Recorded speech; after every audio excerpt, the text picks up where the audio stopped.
एक ऐसा बच्चा जिसने जन्म लेते ही सूरज को निगलने की कोशिश की। लेकिन ये कोई साधारण बच्चा नहीं था, ये वही था जिसके जन्म के पीछे छिपा था एक भयानक श्राप, एक तपस्या और भगवान शिव का आशीर्वाद। कहानी शुरू होती है स्वर्गलोक से, जहां एक अत्यंत सुंदर अप्सरा रहती थी। नाम था पुंजिकस्थला। वो इतनी चंचल थी, इतनी सुंदर कि देवता भी उसकी सुंदरता के दीवाने थे। लेकिन उसकी एक आदत उसकी सबसे बड़ी गलती बन गई। चंचलता, मजाक करना और दूसरों की तपस्या भंग करना। एक दिन पृथ्वी पर एक महान ऋषि दुर्वासा कठोर तपस्या में लीन थे। उनका क्रोध पूरी सृष्टि में प्रसिद्ध था। देवताओं के राजा इंद्र को डर लगा, अगर ऋषि की तपस्या पूरी हो गई तो वो मुझसे भी ज्यादा शक्तिशाली हो जाएंगे। अपनी सत्ता बचाने के लिए इंद्र ने पुंजिकस्थला को आदेश दिया, जाओ और उनकी तपस्या भंग कर दो। आदेश मिलते ही वो पृथ्वी पर आई और फिर शुरू हुआ खेल। वो ऋषि के सामने नाचने लगी, हंसने लगी, उन्हें परेशान करने लगी। कुछ समय तक ऋषि ने सहन किया, लेकिन फिर उनकी आंखें खुली और उनकी आंखों में था प्रलय जैसा क्रोध। उन्होंने गूंजती हुई आवाज में कहा, तूने वानर जैसी चंचल हरकत की है, इसलिए अब तू स्वर्ग से गिरकर पृथ्वी पर वानरी बनकर जन्म लेगी। इतना कहते ही श्राप प्रभावी हो गया। पुंजिकस्थला रो पड़ी। वो ऋषि के चरणों में गिर गई, मुझे क्षमा कर दीजिए। तब ऋषि का क्रोध थोड़ा शांत हुआ। उन्होंने कहा, जब तू भगवान शिव के 11वें रुद्र अवतार को जन्म देगी, तभी तुझे इस श्राप से मुक्ति मिलेगी। और फिर एक पल में वो स्वर्ग से गिरकर पृथ्वी पर आ गई। समय बीता और पृथ्वी पर एक वानर राजा के घर एक कन्या का जन्म हुआ। नाम रखा गया अंजना। वही अप्सरा अब एक वानरी बन चुकी थी। जैसे जैसे वो बड़ी हुई, उसे अपने श्राप का एहसास होने लगा।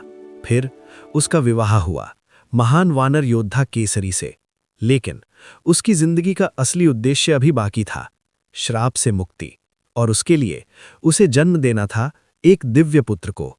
तब अंजना गई एक पवित्र पर्वत पर, जहां आज भी लोग दर्शन करने जाते हैं, अंजनाद्रि हिल। वहीं उसने शुरू की भगवान शिव की घोर तपस्या। दिन, महीने, साल बीत गए। वो बिना रुके बस एक ही मंत्र जपती रही, हे महादेव, मुझे आशीर्वाद दीजिए। आखिरकार उसकी तपस्या से प्रसन्न होकर स्वयं प्रकट हुए शिव।